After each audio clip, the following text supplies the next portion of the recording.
Assalamu alaikum. Welcome to the online class for honors third year students of Dhaka Mohanagar Mohila College. With you, I am Shabnam, lecturer in English at Dhaka Mohanagar Mohila College. Dear girls, I hope you are hale and hearty by the grace of Almighty. With the end of this lesson, you will get the rest of the summaries of Robinson Crusoe with some short suggestive questions from it. Our previous lesson ends with chapter 25, where he is going to face some cannibals, and the chapter 26 starts with Quill a mutiny. So one day Friday comes running to Crusoe with the news that a boat is approaching the island, and the Crusoe with his spyglass discovers it to be English. Crusoe is suspicious. Near the shore, Crusoe and Friday discover that the boat contains 11 men, 3 of whom are bound as prisoners. Friday suspects that the captors were preparing for cannibalism. When the 8 free men wander around the island, Crusoe approaches the prisoner, who mistake him for an angel. One prisoner explains that he is the captain of the ship and that the sailors have mutinied. Crusoe proposes that in exchange for liberating him and the other two, he and Friday should be granted free passage to England. The captain agrees and Crusoe gives him a gun. Crusoe realizes that the other seamen may notice something wrong and send more men on shore to overpower Crusoe's men. They disable the boat to prevent the additional men from escaping. Sure enough, 10 seamen come in from the ship to discover the boat destroyed, leaving 3 in the second boat as watchmen. The other 7 men come ashore. Crusoe then sends Friday and another to shoot at the men from various directions, and Crusoe succeeds in confusing and tiring them so that they are finally separated. The men in the boat eventually come inland and are overwhelmed by Crusoe's strategies. On behalf of Crusoe, the captain, finally addressing the remaining men, offers to spare everybody's life except that of the ringleader if they surrender now. All the mutineers surrender. The captain makes up a story that the island is a royal colony and that the governor is preparing to execute the ringleader the next day. Here we find a ray of hope of Crusoe's rescue. We find a ship with the people or a mariner who at the ship was mutinied and was cast away by the mutineer crew. And then we find another aspect where he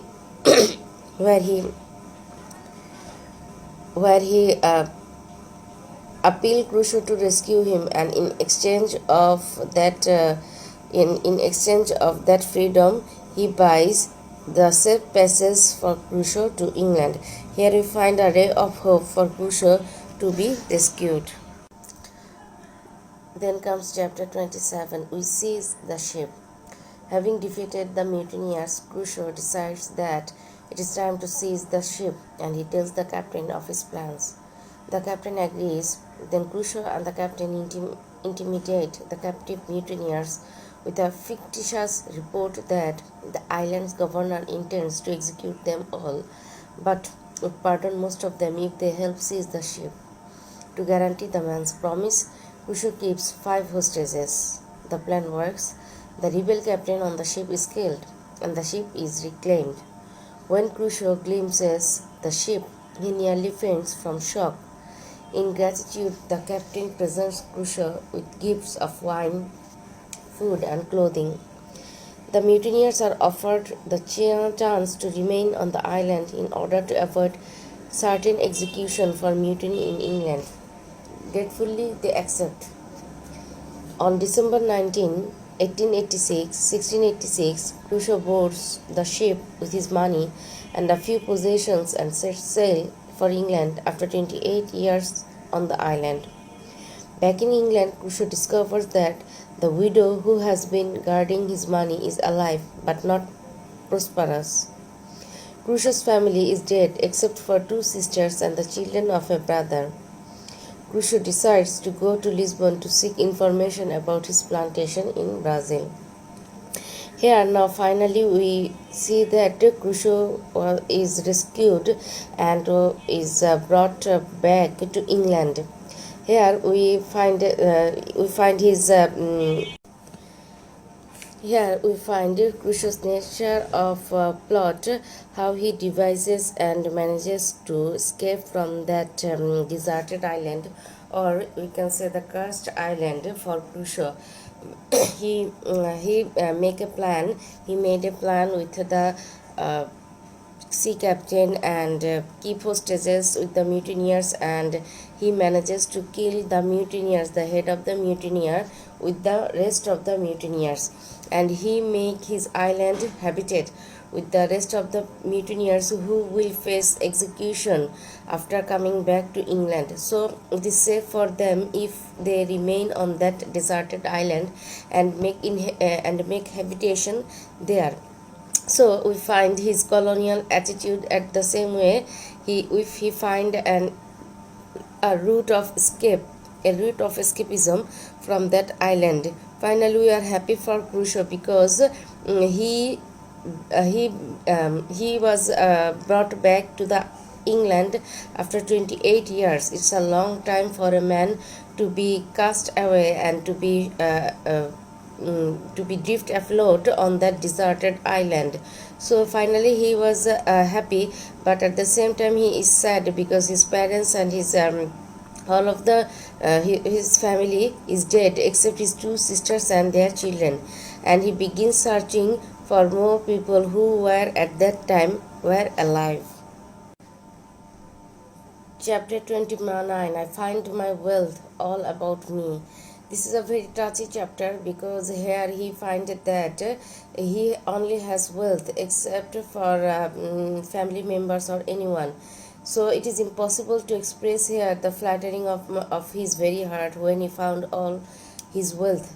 Actually, after passing 28 years, there is a chance that his wealth may be tempered, or his wealth may be captured by government or any other people, because it's a very long time to keep absent from urban people. But here we find that after coming back from 28 years, after coming back spending 28 years, he finds his wealth in intact position. So arriving in Lisbon, Crusoe looks up his old friend and benefactor, the Portuguese captain who first took him to Brazil. The Portuguese captain tells Crusoe that his Brazilian lands have been placed in trust and have been very profitable. The captain is indebted to Crusoe for a large sum that he partially repays on the spot. Crusoe, moved by the captain's honesty, returns a portion of the money. Obtaining a notarized letter, Crusoe is able to transfer his Brazilian investment back into his own name. He finds himself in possession of a large fortune. Crusoe sends gifts of money to his widow friend and to his 2 sisters. Tempted to move to Brazil, Crusoe decides against the idea because he is reluctant to become Catholic. He resolves to return to England, but he is adverse to traveling by sea, removing his baggage from the three different ships at the last moment. He later learned that the 2 of the ships are either taken by pirates or foundered. Crusoe decides to proceed on land, assembling a traveling group of Europeans and their servants. Here we find that finally Crusoe understands the will of Providence, and he made a lot of money. Actually, it can be a repay for him by the Providence, that he was repaid with so much money. But at the same time, he is averse to traveling by sea, and he understands the will of Providence, and he decided to travel by land, and he and to and to test his luck, he sends his belongings or luggage into three different ships, two of whom have been captured or foundered. So it is again a sign for him to stop his journey by the sea. Chapter 13. We cross the mountains. Crusoe and his group set out from Lisbon and reached the Spanish town of Pamplona in late autumn, and Crusoe finds the cold almost unbearable. The snow is excessive, forcing the group to stay several weeks in Pamplona. On November 15, they finally set out toward France despite inclement weather. They encounter 3 wolves and a bear in the woods.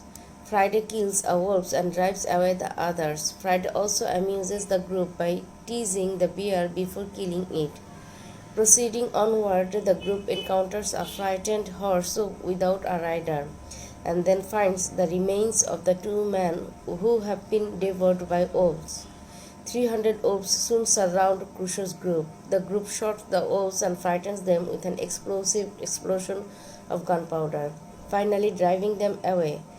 Arriving at last in Toulouse, France, Crusoe learns that his group's escape from the wolves was virtually miraculous. Here we find again another struggle of Crusoe. Actually, the Providence does not want him to set sail or to travel. Rather he wants him to stay in a place and abide by his law. But again, Crusoe, when he decides to set another land, whether it is by foot, Providence again sends him or puts him in a struggle position. We find that inland he is also not safe. He had to struggle a lot, and they encounter with the group. They encounter several or thousands of wolves, though. Again here the Providence rescues him with miraculously, and they learned later that they are really it is really a miracle to be saved from that wolves. Chapter 31. I revisit my island. Here he again revisits his island. We find a colonial attitude here of Crusoe. Crusoe lands safely at Dover, England on January 14. He deposits his personal effects with his widow friend, who cares for him well.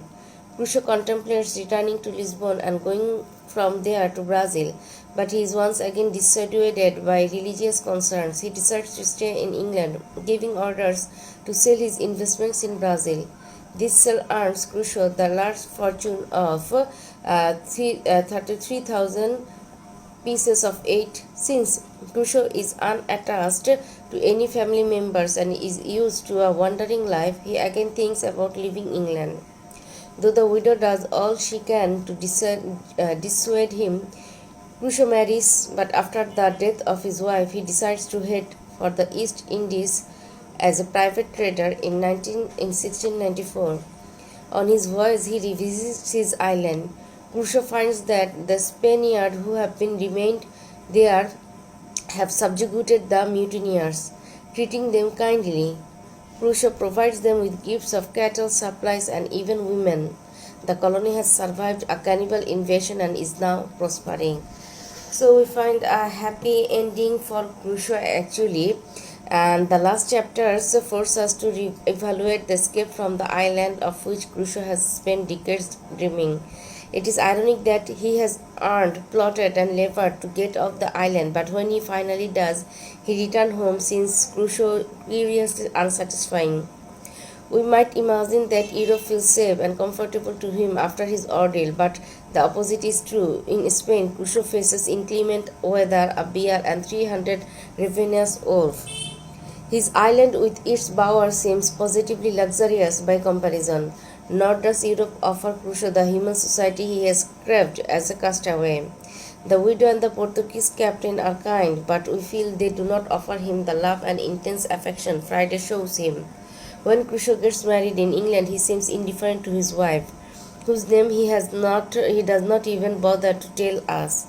In short, with no family and not many relations, with the little interest in forging new relationship, Crusoe appears almost as isolated in England as he does on his island.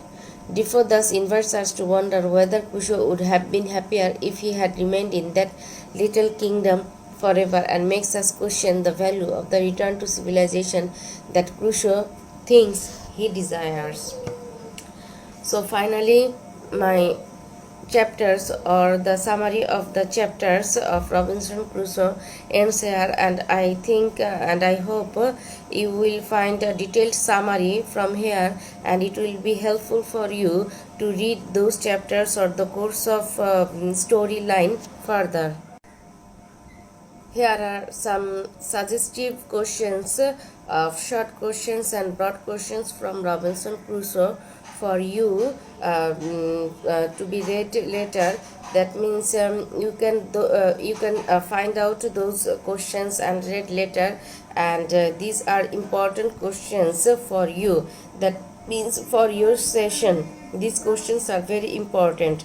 Try to try to take a screenshot of those questions and read at home, and until then, stay at home and stay safe.